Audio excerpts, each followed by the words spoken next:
आप पीडीएफ में जब स्क्रॉल करोगे तो 28 पेज नंबर पर मैनेजमेंट इज एन आर्ट मिल गया सभी को, पेज नंबर 20। हाँ हाँ,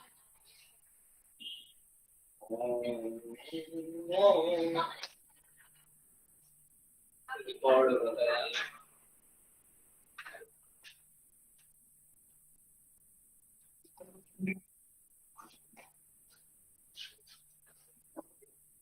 पीडीएफ मयंक क्लासरूम के अंदर एक गूगल क्लासरूम पर फुल बुक पीडीएफ के नाम से आपको फाइल मिली होगी।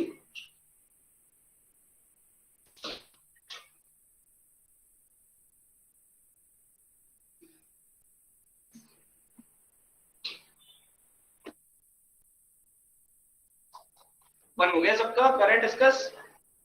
तो देखो अब थोड़ा सा स्पीड हमारी एक स्पीड आगे चलेगी, मतलब अगर अभी तक एक की स्पीड पे चल रहे तो 1.25 या 1.5 की स्पीड पे वीडियो बैक चलेगा, है ना। आपका सपोर्ट थोड़ा साथ में चाहिए, ये पढ़ी हुई चीजें और ये बेसिक है। सर बीएसटी का क्लासरूम कोड देना। क्या उज्जवल? बीएसटी का क्लासरूम कोड। बीएसटी का क्लासरूम कोड, बीएसटी का क्लासरूम कोड चैट बॉक्स पे लिख रहा हूँ, 4YXUPFJ।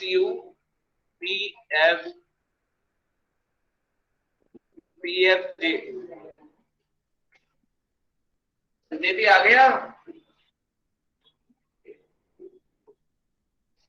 चलिए डिस्कशन की शुरुआत करते हैं। मैनेजमेंट क्या होता है? तो मैनेजमेंट की डेफिनेशन लिखी गई है कि management is an art of getting things done with and through others।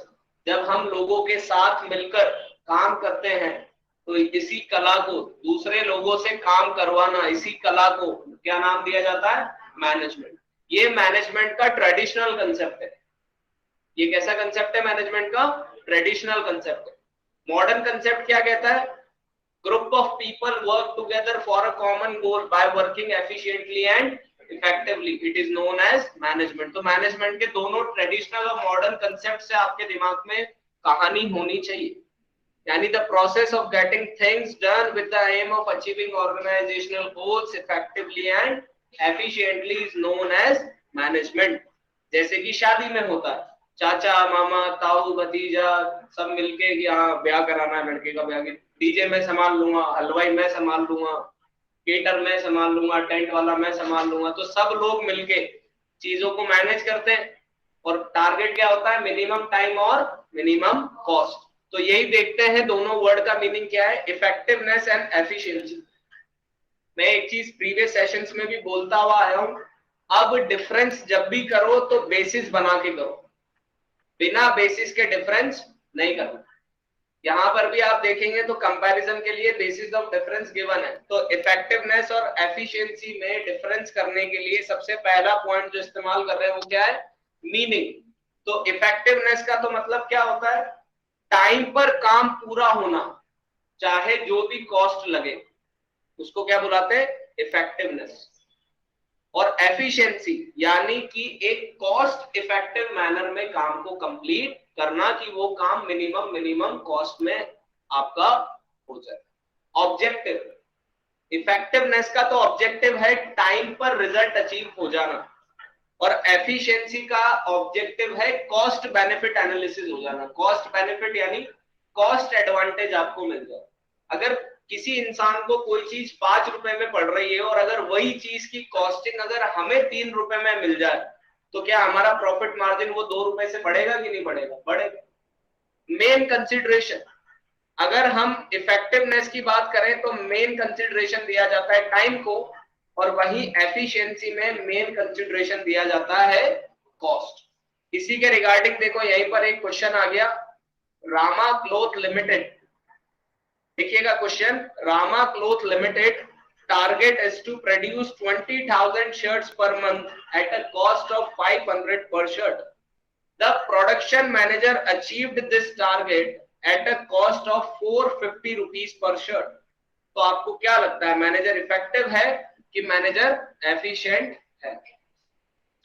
Efficient है। तो यहां पे आंसर आपको मिलता है yes, he completed the work on time and at a lower cost. केवल efficient नहीं है, effective भी है. effective क्यों है? क्योंकि जिस टाइम में बोला गया था उस टाइम में उसने कंप्लीट किया. और efficient इसलिए है क्योंकि टाइम के साथ साथ कॉस्ट बेनिफिट एनालिसिस भी मिला और मिनिमम कॉस्ट पे भी काम को अचीव किया. तो ये आपका इफेक्टिवनेस और एफिशिएंसी के रिगार्डिंग एक केस स्टडी भी कंप्लीट. कैरेक्टरिस्टिक्स की बात करते हैं मैनेजमेंट की. तो पहला कैरेक्टर है मैनेजमेंट का, management is a goal oriented process. बच्चे को पता है मैनेजमेंट का ओरिएंटेशन गोल के लिए होता है, गोल को अचीव करने के लिए होता है. हम पूरी प्रोसेस गोल को अचीव करने के लिए करते हैं और ये गोल्स पहले से डिजायर्ड होते हैं, प्री प्लान्ड होते हैं. और हम क्या कोशिश करते हैं मैनेजमेंट में कि हम हमारे रिसोर्सेज का प्रॉपर ऑप्टिमम यूटिलाइजेशन करें, यानी कि एफिशिएंसी और इफेक्टिवनेस के साथ काम करें ताकि हमारा गोल अचीव हो सके. ये गोल ओरिएंटेड तो हम कहां से लेके आए? कैरेक्टर डेफिनेशन में से. अगर डेफिनेशन आती है तो कैरेक्टर बन सकते हैं और कैरेक्टर आते हैं तो डेफिनेशन बन सकती है. ये बिजनेस स्टडीज का एक प्रिंसिपल रूल है, मतलब गोल्डन रूल मान के चलो आप. अगर आप कहीं पे डेफिनेशन मिस कर जाओ तो बेसिक फीचर्स को कोलैबोरेट करके डेफिनेशन बना दो. और अगर आप कभी फीचर मिस कर जाओ तो एटलीस्ट 2 से 3 फीचर आपको डेफिनेशन दे देगा. जैसे हमारी डेफिनेशन ही क्या थी? Group of people work together for a common गोल. तो वो कॉमन गोल से हमारा पहला कैरेक्टर बन गया goal oriented process. Second, purpose. कैसा भी हो बिजनेस, स्मॉल मीडियम लार्ज, चाहे बिजनेस एक्टिविटी हो चाहे नॉन बिजनेस, यानी कि चाहे इकोनॉमिक एक्टिविटी हो चाहे नॉन इकोनॉमिक एक्टिविटी हो, मैनेजमेंट इज पर्पसिव. कैसी भी यूनिट हो, कैसी भी ऑर्गेनाइजेशन हो, सब जगह मैनेजमेंट एग्जिस्ट करता है. यानी कि मैनेजमेंट का नेचर कैसा है? यूनिवर्सल.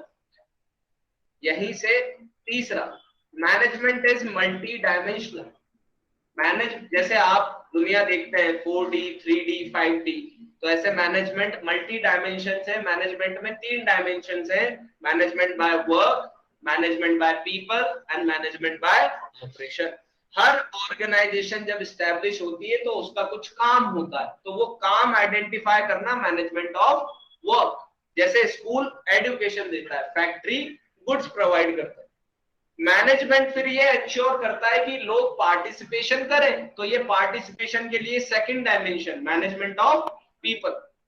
और फिर पीपल और काम, ये दोनों चीजें जब डिटरमाइन हो जाती हैं तो फिर चीजें गोइंग में आती है, फ्लो में आती है, जिसी को बुलाते हैं मैनेजमेंट ऑफ ऑपरेशन, जैसे कि production, sale and purchase.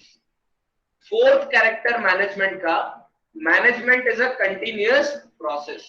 Management एक प्रोसेस, ऐसी प्रोसेस है जो एक बार नहीं बार बार करी जाती है. आपने पहले 11th क्लास को मैनेज किया, उससे पहले आप 10th क्लास को बहुत अच्छे से मैनेज करके आए. अब आप कौन सी क्लास को मैनेज कर रहे हैं? 12th को. और ऐसा है क्या कि 12th के बाद मैनेज हो गया? ऐसी ऐसे करते ही नहीं है. ऐसी ऐसे फिर बीकॉम में मैनेज करना है या सीए में मैनेज करना है, सीएस में मैनेज करना है. तो मैनेजमेंट के फंक्शंस चलते जाते हैं. मैनेजमेंट के फंक्शंस क्या है? Planning, organising, staffing, directing and controlling. तो जैसे कंट्रोलिंग पूरी होगी, नया प्लान वापस तैयार होगा जो एक्टिव होगा और आपको वापस मैनेजमेंट चलाना पड़ेगा.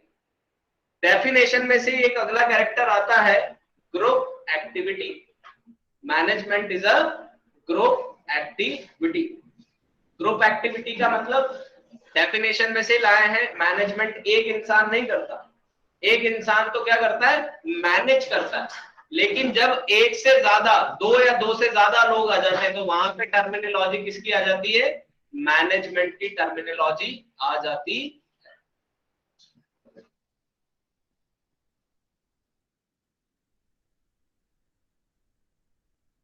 इसके बाद अगला कैरेक्टर आया हमारा ग्रुप एक्टिविटी के बाद, डायनामिक फंक्शन. तो मैनेजमेंट का डायनामिक फंक्शन भी होता है क्योंकि मैनेजमेंट में चीजों को अडेप्ट किया जाता है. ये चीज हमने कौन से चैप्टर में पढ़ी थी? 3rd चैप्टर में पढ़ी थी, बिजनेस एनवायरनमेंट के अंदर, जिसमें हमने ये जाना था कि एक्सटर्नल एनवायरनमेंट में जो चेंजेस होते हैं उनको अडेप्ट करने के लिए मैनेजमेंट होता है. तो मैनेजमेंट एक तरीके से सरवाइव करने के लिए कैसा फंक्शन होता है, डायनेमिक फंक्शन होता है।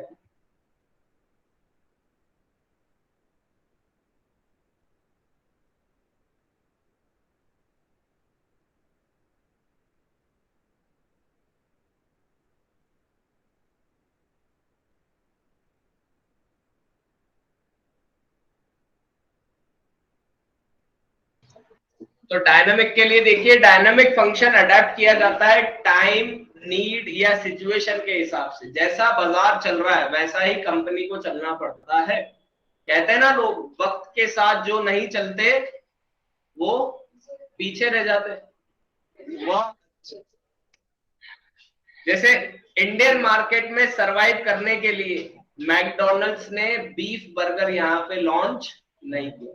अगर मैकडी बीफ बर्गर लॉन्च कर देता तो क्या यहाँ पे सरवाइव कर पाता? नहीं। तो यहाँ की सिचुएशंस के हिसाब से, यहाँ के रहन सहन के हिसाब से मैकडी ने अपना मैनेजमेंट बदला। Seventh, intangible force. मैनेजमेंट एक इनटेंजिबल फोर्स है जिसको आप देख नहीं सकते। तो इनटेंजिबल फोर्स की जगह यहाँ पे और क्या वर्ड आ सकता है?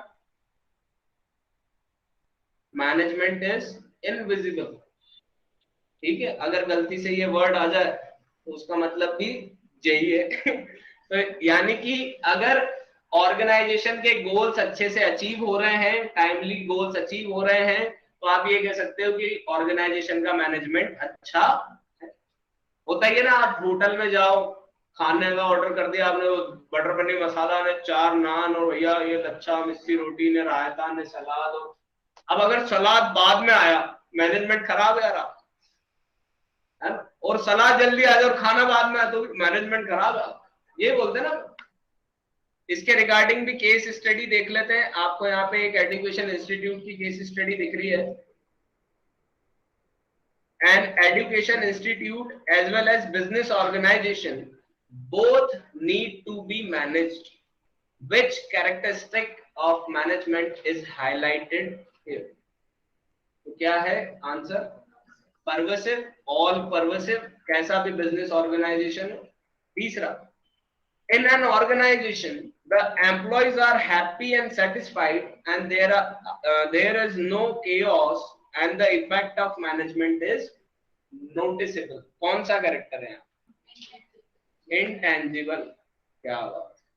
अगला, in order to be successful an organization must change its goal according to the needs of environment. तो डायनामिक एनवायरमेंट। इसी के साथ एक फिफ्थ भी आ गया, management is multi dimensional, give any 2 dimension of work. तो आंसर चीख चीख के लिखा हुआ है, वर्क, पीपल एंड ऑपरेशन, और ब्रैकेट में और बता रखा है एनी। अब आते हैं ऑब्जेक्टिव्स ऑफ मैनेजमेंट पर। देखो हमारा टारगेट ये है आज का कि अगर पॉसिबल हुआ तो इसको आज ही पूरा कर देंगे चैप्टर में। मेरे नजर से ये चैप्टर इतना लेंथी पार्ट नहीं है कि आप लोगों के टप्पा खा के वापस ऊपर से निकल जाए एक बार कंप्लीट होने के बाद, है ना। Objectives of management. ऑब्जेक्टिव्स का मतलब क्या होता है? अब यहाँ पे थोड़ी सी प्रिंटिंग एरर आपको मिल जाएगी। Objectives are the end results. जहां आप पहुंचना चाहते हो उनको क्या बुलाते हैं हम? ऑब्जेक्टिव्स बुलाते हैं। और मैनेजमेंट इन ऑब्जेक्टिव्स को किन मैनर में अचीव करने की कोशिश करता है? इफेक्टिव और एफिशिएंट मैनर में अचीव करने की कोशिश करता है। तो पहला, ऑर्गेनाइजेशनल ऑब्जेक्टिव्स, यानी कि ऑर्गेनाइजेशन के खुद के ऑब्जेक्टिव्स। ऑर्गेनाइजेशन किन चीजों का इस्तेमाल करता है? फिजिकल रिसोर्स, ह्यूमन रिसोर्स और फाइनेंशियल रिसोर्स। और इन तीनों का इस्तेमाल क्यों किया जाता है? कि इनका मैक्सिमम पॉसिबल एडवांटेज हो पाए। तो यहाँ पर 3 ऑब्जेक्टिव ऑर्गेनाइजेशन के बनते हैं। कौन कौन से बनते हैं? बस 2 ही बच्चे बोल रहे हैं, बाकी सब भी बोल दो जयकारा लगा के एक बार। कितने ऑब्जेक्टिव होते हैं? Survival, profit, growth. तो सर्वाइवल यानी कि मार्केट में बने रहना, आपके पास इतना रेवेन्यू आए कि आप आपकी कॉस्ट कवर कर पाओ। दूसरा, प्रॉफिट, जो कि सबसे एसेंशियल ऑब्जेक्टिव होता है। सर्वाइवल से आप आगे बढ़ते बढ़ते प्रॉफिट पे आते हो। जब आपकी कॉस्ट से ज्यादा रेवेन्यू आपके पास इकट्ठा होने लगता है। Total revenue minus total expense, आपके पास आता है प्रॉफिट, और ये प्रॉफिट जो है ये किसके साथ चलता है? बिजनेस की रिस्क के साथ चलता है। रिस्क और प्रॉफिट का कैसा रिलेशन है? Higher the risk higher the profit, lower the risk lower the profit. जब सर्वाइवल भी हो गया, प्रॉफिट भी हो गया, तो फिर हम तीसरे ऑब्जेक्टिव पे आते हैं जो कि है ग्रोथ। यानी कि लॉन्ग रन के अंदर बने रहने के लिए हम हमारे बिजनेस को करते हैं एक्सपेंड, और बिजनेस ग्रो करता है। अब यहाँ पे ग्रो करने का मतलब ये नहीं है कि एक से दूसरी ब्रांच होनी चाहिए। ग्रो करने का मतलब आप अलग अलग देख सकते हो। सेल्स वॉल्यूम में आप ग्रो कर सकते हो, नंबर ऑफ एम्प्लॉइज के नजरिए से आप ग्रो कर सकते हो, प्रोडक्ट के नाम पे आप ग्रो कर सकते हो, या कैपिटल इन्वेस्टमेंट के नाम पे आप ग्रो कर सकते हो। पहले हमारी कैपिटल 10 लाख थी, अब 1 करोड़ है, तो ग्रो करा। सेकंड ऑब्जेक्टिव सोशल, ये तो आप जितने चाहे उतने बना के आ सकते हो। सोशल ऑब्जेक्टिव यहाँ पे 3 लिखे हुए हैं, लेकिन आप जितने बना के आ सकते हो। जैसे ये एम्प्लॉयमेंट सोशल ऑब्जेक्टिव, समाज के लिए दायित्व। जैसे हम एक आम आदमी के पर्सोना से भी लेते हैं, एक इंडिविजुअल पर्सन जब तक कमा नहीं रहा, मम्मी पापा पे आश्रित है, तब तक वो खुद के खर्चे मम्मी पापा के हिसाब से चल रहे हैं। जब कमाने लग जाता है तो पहले परिवार के खर्चे मैनेज करता है ना, मम्मी पापा के लिए भी गिफ्ट लाना, घर के खर्चे उठाना, या फैमिली को मैनेज करना। लेकिन जब वो उससे भी ज्यादा कमाने लगता है तो फिर दान धर्म की दुनिया शुरू हो जाती है। आश्रम, वृद्धा आश्रम जाके दान दिया है कपड़ों का, बर्थडे था तो हम अनाथ आश्रम जाके बच्चों को टॉयज दिया है। तो ये सब चीजें क्या है? एक इंडिविजुअल के नजरिए से समाज के प्रति ये कर सकता है, लेकिन एक बिजनेस इससे ज्यादा कर सकता है। हैंडीकैप्ड पर्संस को एम्प्लॉयमेंट अपॉर्चुनिटी देना, क्या ये एक सामाजिक ऑब्जेक्टिव होना चाहिए कि नहीं होना चाहिए? आप देख रहे होंगे आजकल पेट्रोल पंप्स पे वो हवा भरने के लिए वहां पे मैक्सिमम आपको हैंडीकैप्ड पर्संस दिखते हैं, जबकि पेट्रोल पंप पे मतलब ऐसा कोई रोल है नहीं। चाहे तो एक आम आदमी भी, वो एक नॉर्मल जो पर्सन है फिजिकल कैपेबल, उसको बैठा सकते हैं। लेकिन आप सोचिए कि जब हवा नीचे बैठ के भरनी है तो क्यों ना उसकी डिसेबिलिटी को एबिलिटी में कन्वर्ट कर दिया जाए। सोशल रिस्पॉन्सिबिलिटी, सोशल ऑब्जेक्टिव, अच्छी क्वालिटी का प्रोडक्ट बनाना, पॉल्यूशन फ्री रखना एनवायरमेंट को। अगर हमारे यहाँ से प्रोडक्शन होता है, फैक्ट्री चलती है, भट्टी चलती है, धुआं निकलता है, तो हम कोशिश करते हैं कि कम से कम हम एनवायरमेंट को डैमेज करें, है ना। ये आपके सोशल ऑब्जेक्टिव्स हो गए। तीसरा पर्सनल ऑब्जेक्टिव्स, आपके एम्प्लॉयज के ऑब्जेक्टिव्स। आपसे जो इंसान जुड़ रहा है, आपके बिजनेस में जो इंसान आ रहा है, वो किसी ना किसी पर्पज से आ रहा है बेचारा। उसके पर्पज क्या है? उसको बेसिक पे मिले, बोनस मिले, रिकॉग्निशन मिले। इन सबको ही हमने डायरेक्टिंग चैप्टर में जब पढ़ेंगे, स्टाफिंग तक आपका कंप्लीट हुआ टर्म 1 के अंदर, लेकिन टर्म 2 में जब हम डायरेक्टिंग पढ़ेंगे तो वहां आप इनको पढ़ेंगे मोटिवेशनल के अंदर इंसेंटिव्स के तौर पे। ये मॉनेटरी और नॉन मॉनेटरी इंसेंटिव्स बन के आएंगे। जैसे अगर आप किसी वर्कर को बोनस देते हो तो ये मॉनेटरी इंसेंटिव है, पैसे में। लेकिन अगर आप उसको कहते हो कि प्रमोशन देंगे तेरे को, तो ये नॉन मॉनेटरी इंसेंटिव है, इसको पैसे में तोला नहीं जा सकता। लेकिन फिर भी इससे इंसान क्या होता है? मोटिवेट होता है। तो these are the objectives: competitive salary, work recognition, या satisfying diverse need of employees। यहां से भी कुछ केस उठा लेते हैं। One of the objective of management is to consistently create economic value for various constituents of society. Give 2 example of these objective। तो ये कौन सा ऑब्जेक्टिव पूछा है यहाँ पे? Social objective. उसके 2 पॉइंट हमें बताने हैं।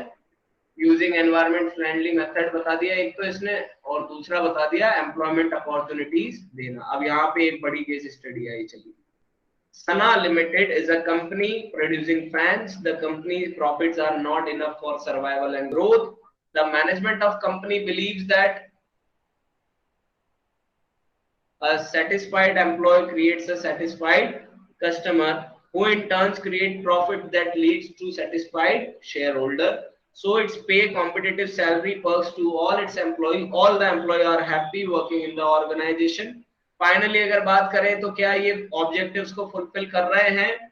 सोशल रिस्पॉन्सिबिलिटी कर रहे हैं, गर्ल्स को 50% स्कॉलरशिप दे रहे हैं, तो ओवरऑल जस्टिफाई अगर करें तो यस, यहाँ पे तीनों ऑब्जेक्टिव अचीव हो रहे हैं। आप चाहे तो यहाँ से स्टेटमेंट में से लाइन कोट कर सकते हैं कि इस लाइन में एग्जांपल, जैसे ये जो स्कॉलरशिप है ये सोशल ऑब्जेक्टिव को बता रहा है। ऊपर ये लाइन थी प्रॉफिट क्रिएट होने से पहले कॉम्पिटिटिव सैलरी एंड पर, ये पर्सनल ऑब्जेक्टिव को बता रहा है।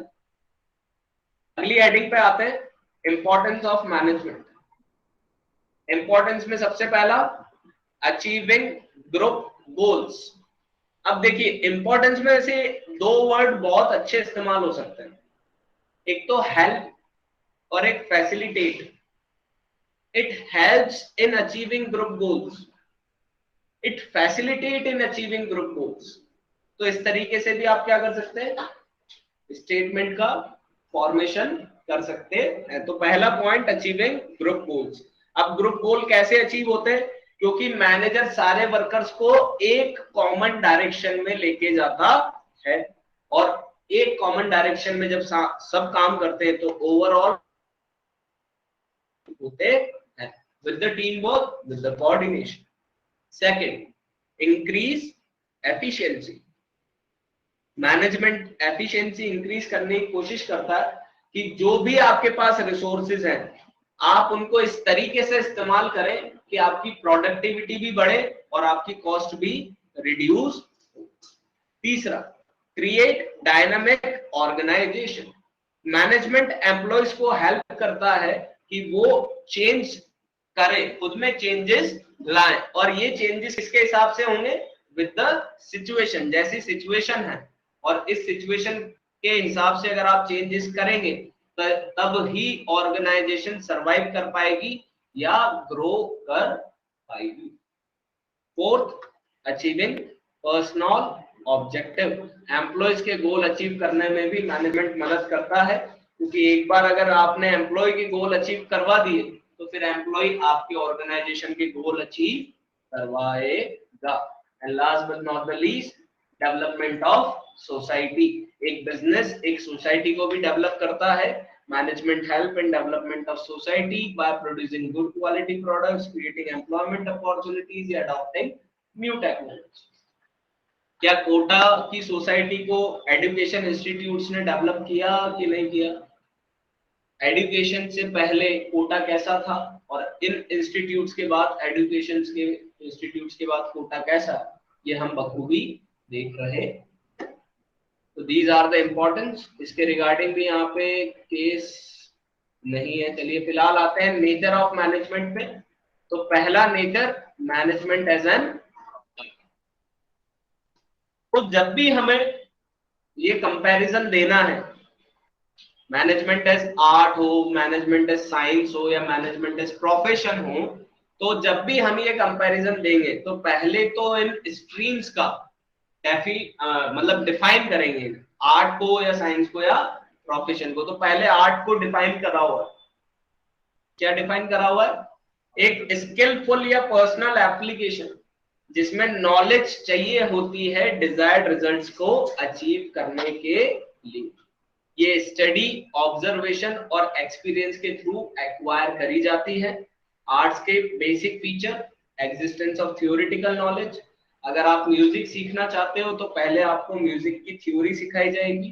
7 सुर होते हैं, 7 सुर से सरगम बनती है, फिर सरगम में आरोह और अवरोह होते हैं। आरोह अवरोह पढ़े किसी ने आपने?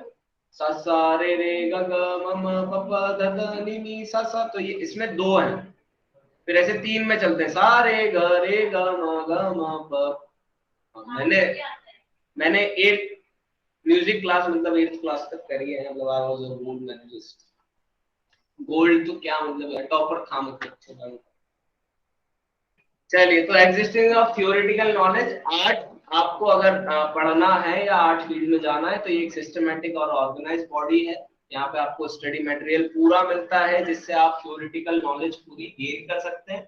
और अगर यही कैरेक्टर मैनेजमेंट पर देखा जाए तो मैनेजमेंट में भी पॉसिबल है। मैनेजमेंट में भी थ्योरी, अभी हम आपको क्या पढ़ा रहे हैं, मैनेजमेंट की थ्योरी तो पढ़ा रहे हैं ताकि आप आगे जाके एक अच्छे मैनेजर बन सको if you want to do MBA. Second, personalised application.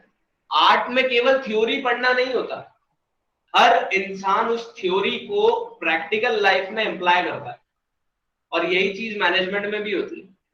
Case study पढ़ाई जाती है ना, तो आपको कंपनीज में भी केस स्टडी पढ़ाई जाती है, ताकि इन फ्यूचर अगर कोई सिचुएशन आए तो आप उसके अंदर कैसे आपकी थ्योरी को अप्लाई करेंगे, कैसे प्रिंसिपल ऑफ मैनेजमेंट अप्लाई होंगे। तो आर्ट में भी थ्योरी का प्रैक्टिकल यूज होता है, और मैनेजमेंट में भी थ्योरी का प्रैक्टिकल यूज होता है। इसी को क्या बुलाते हैं? Personalised application. And third, based on practice and creativity. Art में भी क्रिएटिविटी चाहिए। अगर कोई एक म्यूजिशियन है तो जब तक वो क्रिएटिव नहीं होगा तो उसकी कोई नई धुन, कोई नया रिदम वो नहीं बना पाएगा। और मैनेजमेंट में भी ये हमें देखने को मिलता है। अब आप इन तीन बेसिक के बाद आपको देखिए पूरा मैनेजमेंट का एक्सप्लेनेशन है। मैनेजमेंट में भी पढ़ने को बहुत किताबें हैं, तो थ्योरेटिकल बॉडी है। हर मैनेजर अपनी एक यूनिक स्टाइल लाता है, तो पर्सनलाइज्ड एप्लीकेशन है। और क्रिएटिविटी से वो टेक्निक्स या एम्प्लॉय करता है और अपने स्किल्स को इम्प्रूव करता है रेगुलर एप्लीकेशन से। तो यहाँ पे तीनों कैरेक्टर मैच होते हैं, तो हम ये कह सकते हैं कि मैनेजमेंट इज एन आर्ट।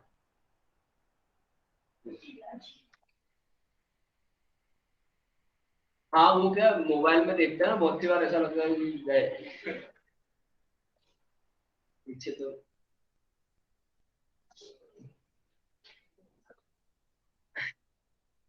दूसरा,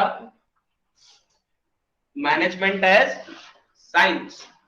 तो साइंस के लिए कहा जाता है कि साइंस एक सिस्टमैटिक बॉडी ऑफ नॉलेज है, जो कि किस पे बेस्ड है?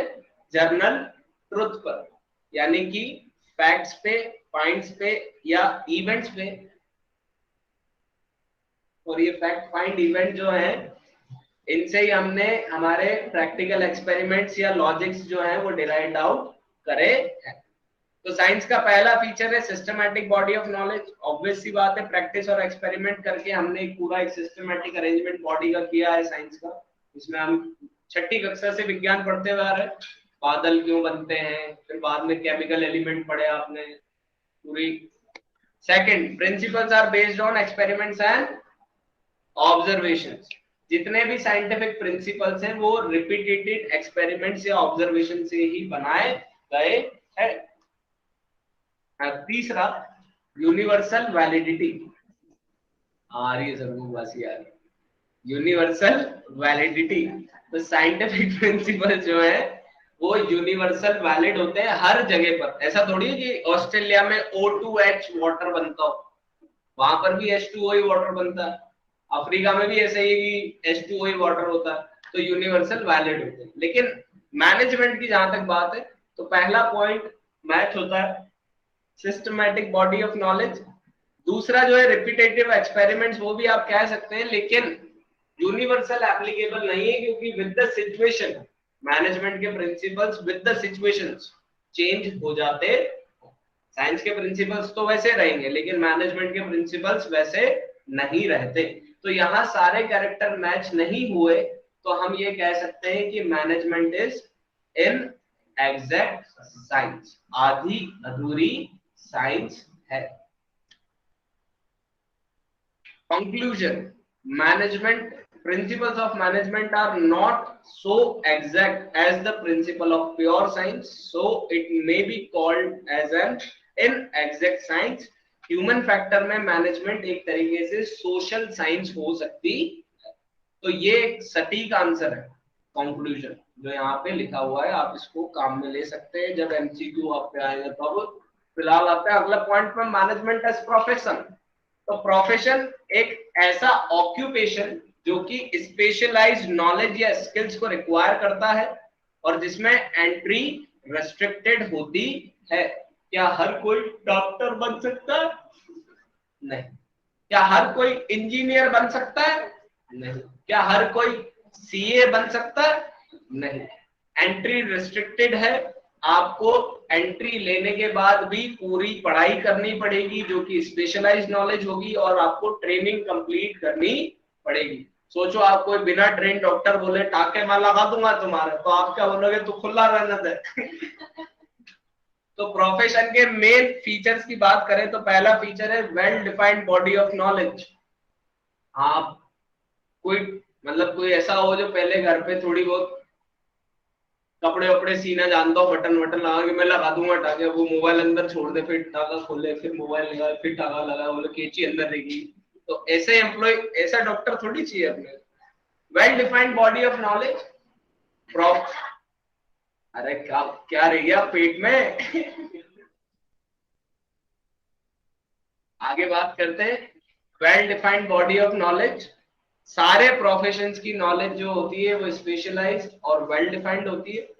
दूसरा, रेस्ट्रिक्टेड एंट्री, हर कोई नहीं जा सकता, एक एजुकेशन क्वालिफिकेशन, एक मिनिमम क्वालिफिकेशन रिक्वायर होती है। तीसरा, प्रोफेशनल एसोसिएशन, तीसरा प्रोफेशनल एसोसिएशन। सीए के लिए कौन सा इंस्टीट्यूट है एसोसिएशन, क्या नाम है सीए के एसोसिएशन का? ICAI, institute of chartered accountant of India, this is the professional association. यही चीज अगर कंपनी सेक्रेटरी के लिए बात करें तो ICSI, institute of company secretary of India. तो प्रोफेशनल एसोसिएशन होती है फॉर द ईच प्रोफेशन, और ये एसोसिएशंस क्या काम करते हैं? Code of conduct and rules and regulations बनाने का काम करते हैं। यहीं से फोर्थ पॉइंट बनता है एथिकल कोड ऑफ कंडक्ट। जैसे कबीर सिंह में एक कोड ऑफ कंडक्ट आपको डॉक्टर का देखने को मिला कि दारू पी के इलाज नहीं पॉसिबल है।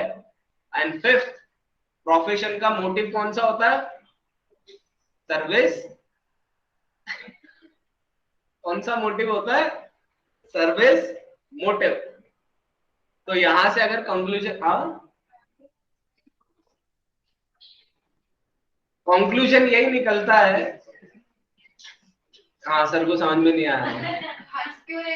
अरे वो उबासी ले रही थी और मैं जैसे देखा तो वो बंकर के पीछे छुप गई, लेकिन फिर मुझे भी उबासी आ रही थी तो मैंने हंस के टाली उसको मतलब आप, अरे बंकर होता ना यार वो,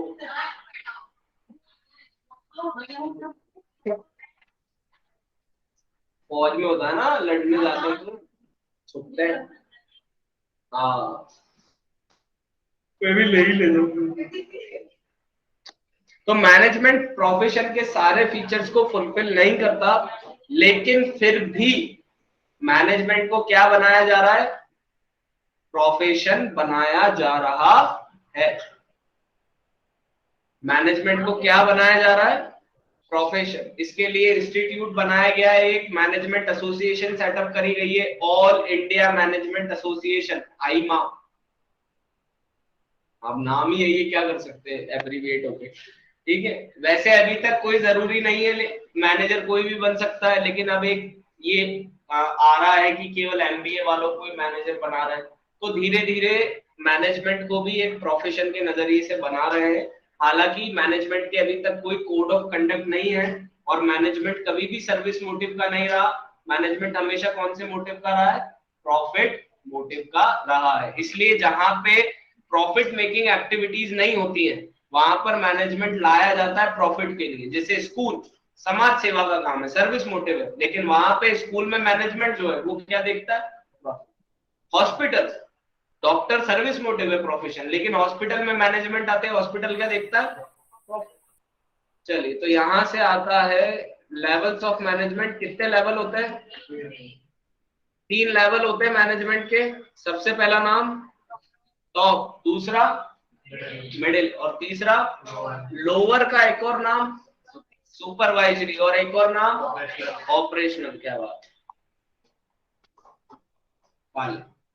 टॉप लेवल में chairperson, chief executive officers, chief operating officers, मैं इधर हूं, ठीक है, दिख रहा हूं।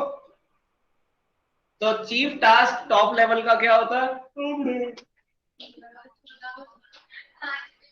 अरे बस कंप्लीट करके रुकते हैं, अकाउंट्स ऑफ रखेंगे है ना, तो इसलिए खींचने दो आज। चीफ टास्क क्या है?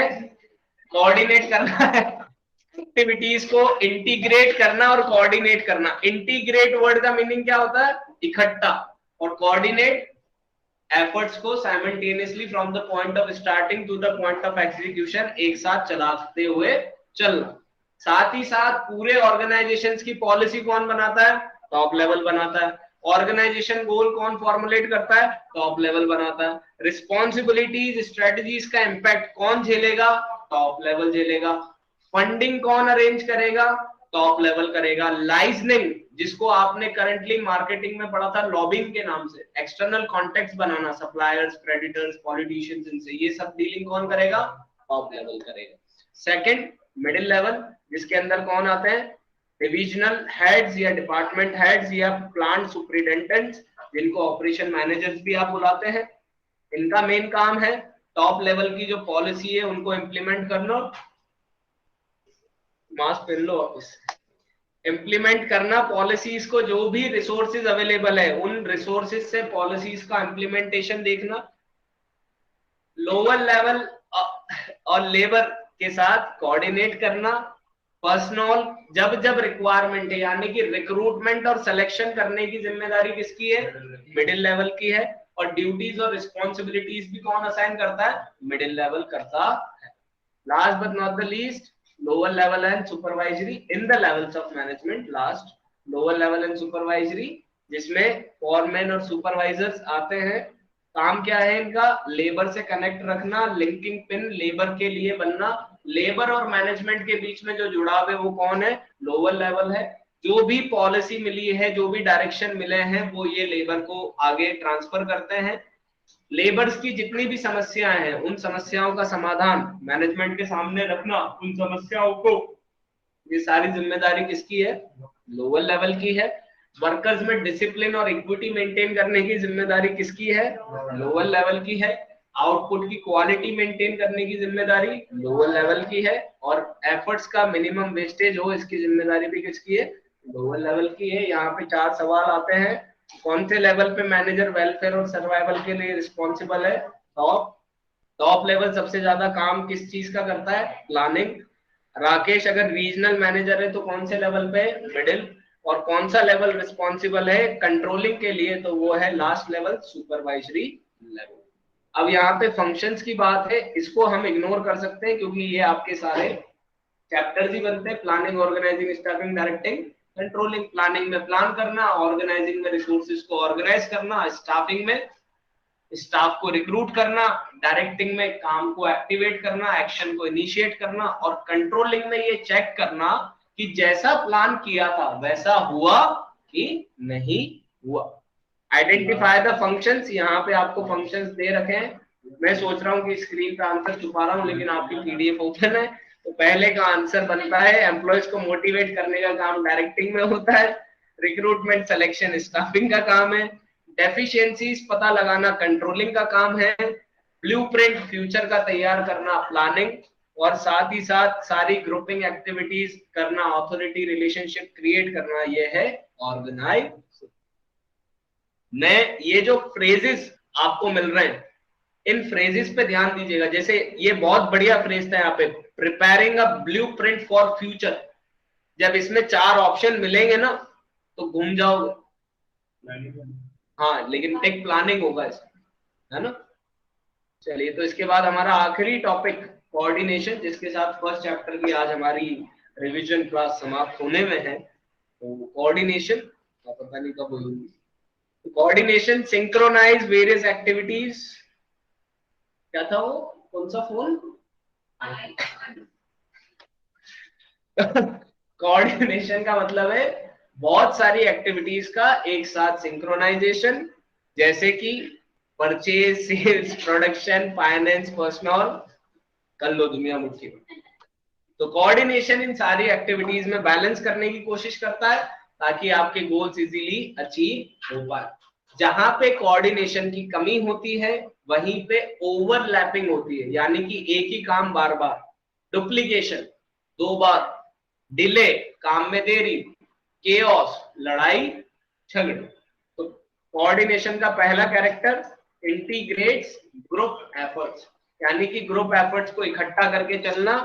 डाइवर्स एक्टिविटीज, जो बिजनेस में अलग अलग एक्टिविटीज है उनको एक साथ ग्रुप करना ताकि ऑर्गेनाइजेशन गोल्स अचीव हो सके। दूसरा, यूनिटी ऑफ एक्शंस की एंश्योरिटी। तो एंश्योरिटी एक्शंस की ये है कि हर एम्प्लॉय या हर डिपार्टमेंट उस गोल के लिए, ऑर्गेनाइजेशन के गोल के लिए काम कर रहा है, उसको कहते हैं एंश्योर यूनिटी ऑफ एक्शन। तीसरा, कोऑर्डिनेशन एक कंटिन्यूअस प्रोसेस है, हर लेवल पे हर डिपार्टमेंट में होता है, इसलिए ही ऑर्गेनाइजेशन सरवाइव कर पाता है या अपने ऑपरेशंस बेहतर तरीके से कर पाता है। ऑल परवेसिव कोऑर्डिनेशन, अब ये कंटिन्यूअस भी है और परवेसिव भी है, लेकिन दोनों में बात एक ही है, जब सारे लेवल्स और डिपार्टमेंट की एक्टिविटी सिंक्रोनाइज हो रही है, यानी हर लेवल पे कोऑर्डिनेशन है, तो परवेसिव है। कंटिन्यूअस, कोई सा भी लेवल काम कंप्लीट कर ले, खत्म कर ले, उसके हर पार्ट पे कोऑर्डिनेशन एग्जिस्ट करता। रिस्पॉन्सिबिलिटी ऑफ ऑल मैनेजर्स, चाहे टॉप हो, मिडिल हो, लोअर हो, तीनों की जिम्मेदारी है कि कोऑर्डिनेशन ऑर्गेनाइजेशन में बना रहे, और coordination is a deliberate function, voluntary effort होता है एम्प्लॉय का, जबरदस्ती नहीं हो सकती। कोऑर्डिनेट करना यानी कि आपकी इच्छा है तभी आप कोऑर्डिनेट कर रहे हो, अदरवाइज जब आपकी इच्छा नहीं है, आपके वॉलंटरी एफर्ट नहीं है, तो कोऑर्डिनेट वर्ड नहीं आता, फिर वर्ड आता है कोऑपरेट। पुलिस वाले क्या वर्ड रखते हैं? कोऑपरेट, है ना? आपकी इच्छा नहीं है लेकिन फिर भी आप हमारे साथ कोऑपरेट करें, आपकी इच्छा है तो फिर आप क्या करेंगे? कोऑर्डिनेट करेंगे। चलिए, तो coordination is the essence of management, ये सबसे प्यारा टॉपिक है फर्स्ट चैप्टर का। एसेंस यानी कि कोऑर्डिनेशन को एक अलग से फंक्शन नहीं मानना चाहिए, कोऑर्डिनेशन सारे फंक्शंस में होता है, यानी कि मैनेजमेंट की खुशबू कौन है? कोऑर्डिनेशन। तो एक तरीके से ये पॉइंट एसेंस वाला जो है, ये कोऑर्डिनेशन की इंपॉर्टेंस भी बताता है कि व्हाई कोऑर्डिनेशन इज नीडेड और what is the importance of coordination. तो पहला, प्लानिंग, एक मास्टर प्लान और एक डिपार्टमेंटल प्लान में कोऑर्डिनेशन होना चाहिए, तो कोऑर्डिनेशन एसेंस बन गया। ऑर्गेनाइजेशन की बात करें तो अथॉरिटी, रिस्पॉन्सिबिलिटी और अकाउंटेबिलिटी, इन तीनों के बीच में कोऑर्डिनेशन रिक्वायर्ड होता है। स्टाफिंग की बात करें तो जॉब रिक्वायरमेंट और क्वालिटीज के बीच में कोऑर्डिनेशन होता है। डायरेक्टिंग की बात करें तो सुपरविजन, मोटिवेशन, लीडरशिप, इनके बीच में कोऑर्डिनेशन रिक्वायर्ड होता है। कंट्रोलिंग, आपके रिजल्ट्स जो आप एक्सपेक्ट करते हो और एक्चुअल में जो आपके रिजल्ट्स आए उनके बीच में कोऑर्डिनेशन होता है। लेवल्स के हिसाब से देखें तो टॉप लेवल जो है वो ऑर्गेनाइजेशन गोल्स के हिसाब से कोऑर्डिनेट करेंगे। मिडिल लेवल की बात करें तो वो डिफरेंट सेक्शन, सब सेक्शंस के लिए कोऑर्डिनेशन करेगा। लोअर लेवल की बात करें तो लोअर लेवल वर्कर के साथ कोऑर्डिनेट करेगा। तो इस तरीके से पांचों फंक्शंस और तीनों लेवल में कोऑर्डिनेशन आता है, इसलिए coordination is the essence of management. And last point, need for coordination. अगर आपको ऑर्गेनाइजेशन की साइज एनहेंस करनी है तो आप किसका इस्तेमाल करेंगे? कोऑर्डिनेशन का, ताकि इंडिविजुअल गोल्स अचीव होते होते ऑर्गेनाइजेशन गोल्स अचीव हो जाए। फंक्शनल डिफरेंशिएशन, जहां पे डिपार्टमेंटलाइजेशन होता है, अलग अलग डिपार्टमेंट होते हैं, तो उन डिपार्टमेंट्स को एक साथ चलाने के लिए कोऑर्डिनेशन की रिक्वायरमेंट होती है। नहीं तो सेल्स वाला तो क्या बोलेगा, प्रोडक्शन वाले ने बनाया ही नहीं तो हम क्या बेचते। मार्केटिंग वाला क्या बोलेगा, इन्होंने सेल्स फोरकास्ट ही नहीं करी, हम काहे की एडवर्टाइजिंग करते। नहीं तो एक दूसरे पे धड़ल्ले से लड़ाई। और ये फंक्शनल कौन से चैप्टर में पढ़ा था हमने? ऑर्गेनाइजिंग में, फंक्शनल स्ट्रक्चर, है ना, जहां सिमिलर डिपार्टमेंट्स को ग्रुप करके, सिमिलर फंक्शंस को ग्रुप करके हम डिपार्टमेंट बनाते हैं। स्पेशलाइजेशन, कोऑर्डिनेशन एक सुपीरियरिटी की फीलिंग को बढ़ाता है एक्टिविटीज के रिगार्डिंग, तो कोऑर्डिनेशन से आप सारी एक्टिविटीज को इंटीग्रेट कर सकते हैं और स्पेशलाइजेशन अचीव हो सकता है। इसके रिगार्डिंग भी यहाँ पे केस आ गया है, ऐसी प्रोसेस जिसमें एक्टिविटी सिंक्रोनाइज हो, कोऑर्डिनेशन सबकी रिस्पॉन्सिबिलिटी है बिल्कुल, क्योंकि हर लेवल पे काम होता है। ये आपके की टर्म्स आ गए, satisfy employ, create a satisfied customer, management. Process of designing, maintaining an environment, ये भी management. Unite the effort individual towards goal, इसका भी आंसर मैनेजमेंट। फोर्स, जो दिखता नहीं है लेकिन टारगेट अचीव होता है, एम्प्लॉय हैप्पी होता है, यानी कि मैनेजमेंट। कोऑर्डिनेशन के बारे में आ गया, ये आपके एमसीक्यूज आ गए। इनमें से कौन सा ऑब्जेक्टिव नहीं है? कौन सा ऑब्जेक्टिव नहीं है? सेकंड, ग्रोथ किससे मेजर हो सकती है? तीनों में किसी से भी मेजर हो सकती है, all of the above. Third का C, the essence of management. Fourth, ethical code of conduct. Fifth, work force किसका फंक्शन है? Oversee the effort of work force. Fill in the blanks. Management के 3 dimension होते हैं, people, work and dash level of manager are responsible at top level. Dash is the force binding on all the functions. Coordination, management as a process relate to dash of management. देखो answer, coordination है नहीं, fourth का क्या है? Functions. Fifth, dash is an intangible force, management. True and false देख लीजिए, first का true, second का फॉल्स, थर्ड का फॉल्स, फोर्थ का ट्रू एंड फिफ्थ का।